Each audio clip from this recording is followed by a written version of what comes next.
Students,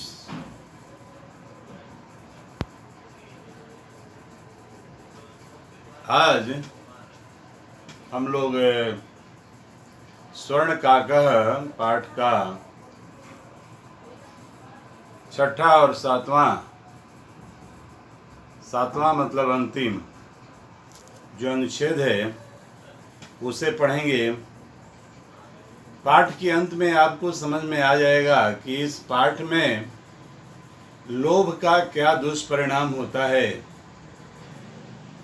उसी पर ये कहानी लिखी गई है। हम लोग पिछले क्लास में पढ़ चुके थे कि एक गरीब माँ की, निर्धन माँ की बेटी जो थी, जिसका चावल कण कौवा खा रहा था और उसके बदले में उसे सोने के सोपान से अपने महल में बुलाया। उसने अपनी इच्छा अनुसार छोटा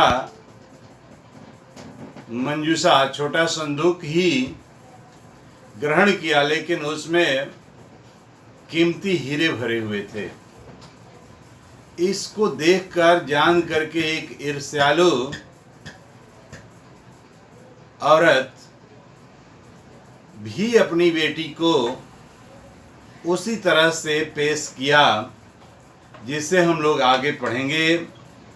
देखिए ध्यान से, छठा अनुच्छेद।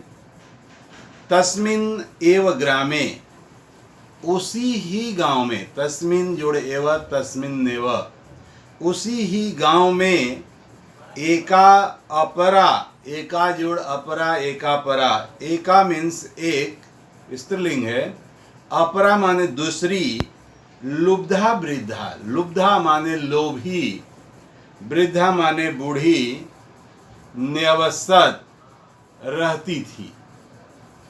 उसी गांव में एक दूसरी बूढ़ी औरत रहती थी जो लोभी थी। तस्याः अपि एका पुत्री आसीत्, उसकी भी एक पुत्री थी। ईर्ष्यावश, ईर्ष्या के कारण, सा तस्य स्वर्ण काकः, सा माने वह, तस्य स्वर्ण काकस्य, उस सोने के कौवे के रहस्यम अभिज्ञातवती, उसके रहस्य को, सोने के कौवे का जो रहस्य था उसको अभिज्ञातवती माने जान गई, समझ गई।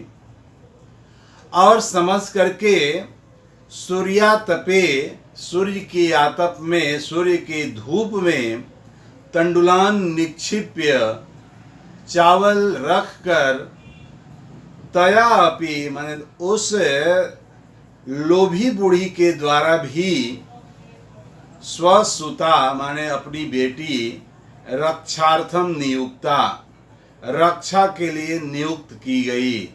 यानी उस लोभी बुढ़िया ने भी सूर्य की धूप में चावल के कणों को रखकर अपनी बेटी को उस चावल कण की रक्षा के लिए नियुक्त की, अपॉइंट की। तथैव, उसी प्रकार, स्वर्ण पक्षः काका, सोने के पंख वाला कौवा, तंडुलान भक्षण, चावलों को भक्षण करता हुआ, चावलों को खाता हुआ, ताम अपि तत्रैव अकारयत, ताम अपि माने उसको भी, उस कन्या को भी, उस सुता को भी, लोभी महिला की, जो लोभी बूढ़ी की जो कन्या थी उसको भी वहीं पर बुलाया।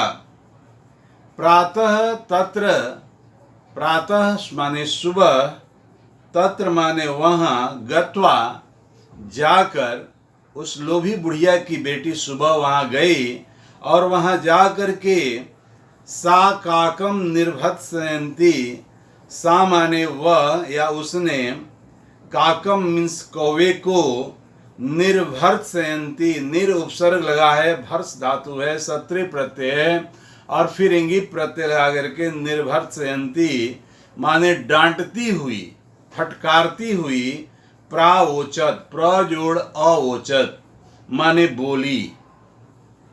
उस लोभी जो बुढ़िया थी उसकी बेटी वहां पहुंची जहां कौवा बुलाया था और उसको डांट करके बोली कि भो नीच काक, हे नीच कौवा, अहम आगता, मैं आ गई, मह्यम तंडुल मूल्यम प्रयच, मुझे मेरे चावल की कीमत दो।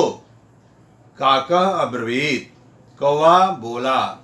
कौवे ने कहा, अहम त्वत्कृते सोपानम उत्तारयामि, मैं तुम्हारे लिए सीढ़ी, सोपान मीन सीढ़ी, उत्तारयामि माने उतारता हूं। तत्कथ है तो बताओ, कहो, स्वर्णमयम रजतमयम ताम्रमयम वा, मैं तुम्हारे लिए सोने का, चांदी का अथवा तांबे का सीढ़ी उतारूं। गर्वितया बालिकया, घमंडी बालिका के द्वारा प्रोक्तम कहा गया, माने उस घमंडी बालिका ने कहा कि स्वर्णमयेन सोपानेन अहम आगच्छामि, सोने के सोपान से, सोने की सीढ़ी से मैं आऊंगी या आती हूं।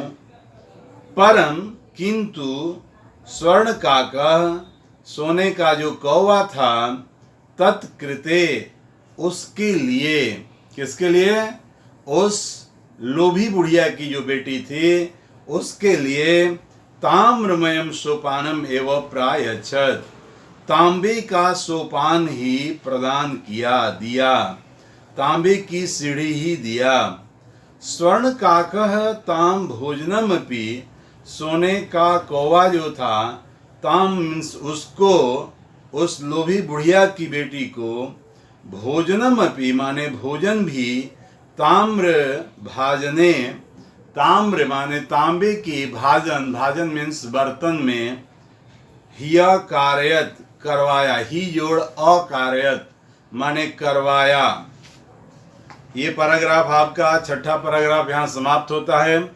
हम उम्मीद करते हैं कि आपको समझ में आ गया होगा। इससे संबंधित जो इसमें संधि होंगे उसका संधि विच्छेद करके, पर्यायवाची वर्ड होंगे, पर्यायवाची लिख करके, और भी व्याकरण से संबंधित विशेषण विशेष आदि जो होगा मैं आपको भेज दूंगा। इसी वीडियो के साथ वो भी जाएगा। 7वां अनुच्छेद हम लोग देखते हैं, जो लास्ट अनुच्छेद भी है। प्रतिनिवृत्ति काले, लौटते समय, जब वह लोभी बुढ़िया की औरत लौटने लगी, लोभी बुढ़िया की जो बेटी थी लौटने लगी, तो स्वर्ण काकेन कक्षाभ्यंतरात् तीसरा मंजूषा तत्पुरः समुक्षिप्ता, स्वर्ण कौवे के द्वारा कक्षाभ्यंतरः, कक्ष के आभ्यंतर से, कमरे के अंदर से, तीसरा मंजूषा, 3 मंजूषा, 3 बॉक्स, 3 संदूक, तत्पुरः माने उसके सामने, समुक्षिप्ता माने रखा गया, यानी उस कौवे ने, सोने के कौवे ने उसके सामने भी 3 मंजूषा रखा। लोभाविष्टा, लोभे न आविष्टा, लोभ से घिरी हुई, सा माने वह लोभी लड़की, बृहत्तमाम मंजूषाम गृहीतवती, जो सबसे बड़ी मंजूषा थी उस मंजूषा को गृहीतवती, ग्रह धातु में अक्तौतु प्रत्यय लगा है, फिर उसको स्त्रीलिंग बनाने के लिए इंगी प्रत्यय जोड़ करके गृहीतवती माने ग्रहण की। गृहम आगत्य, घर आकर, सा तरसिता, सा मीन्स वह जो लोभी लड़की थी, वह लोभी लड़की, तरसिता माने व्याकुल होती हुई, जावत माने जैसे ही, मंजूषाम उद्घाटयति, मंजूषा को, जो सबसे बड़ी मंजूषा लाई थी, उस मंजूषा को, उस बॉक्स को, उस संदूक को, उद्घाटयति माने खोलती है, तावत वैसे ही, तस्याम भीषण कृष्ण सर्प, तस्याम मंजूषायाम, उस मंजूषा में, भीषण माने भयंकर, कृष्ण सर्प माने काला सर्प, विलोकितः माने देखा गया, उसमें काला सांप दिखाई दिया, भयंकर काला सांप दिखाई दिया। लुब्धया बालिकया लोभस्य फलम प्राप्तम, उस लोभी बालिका के द्वारा लोभ का फल प्राप्त हो गया। वह लोभ के कारण बड़ा बॉक्स का चयन की थी और उसमें उसको काला भयंकर सर्प दिखाई दिया। तो इससे स्पष्ट होता है कि उसके लोभ का फल उसे प्राप्त हो गया। तदनंतरम उसके बाद सा लोभम परित्यजत, परिजोड़ अत्यजत, परि माने परिता पूर्ण रूपेण, अत्यजत माने छोड़ दी। उसके बाद वह लड़की जो लोभी बुढ़िया की लड़की थी, उसने लोभ को त्याग दिया, लोभ को छोड़ दिया। आप समझ गए होंगे इस पैराग्राफ को भी। ये पैराग्राफ, ये अनुच्छेद बहुत छोटा है, तो इसके साथ ही साथ आज पाठ ये समाप्त होता है। इस पर हम लोग कुछ प्रश्न करेंगे। अभी तो आपको मैं केवल इसका अनुच्छेद, इन दोनों अनुच्छेदों का शब्दार्थ जो है, उसके बाद संधि विच्छेद है, विलोम शब्द है, पर्यायवाची शब्द है, विशेषण विशेष है, ये सब भेज रहा हूँ। इसके बाद हम लोग उसके प्रश्नोत्तर पर कार्य करेंगे। जिस तरह के प्रश्न आपकी परीक्षाओं में पूछे जाते हैं उन पर भी हम चर्चा करेंगे। धन्यवाद।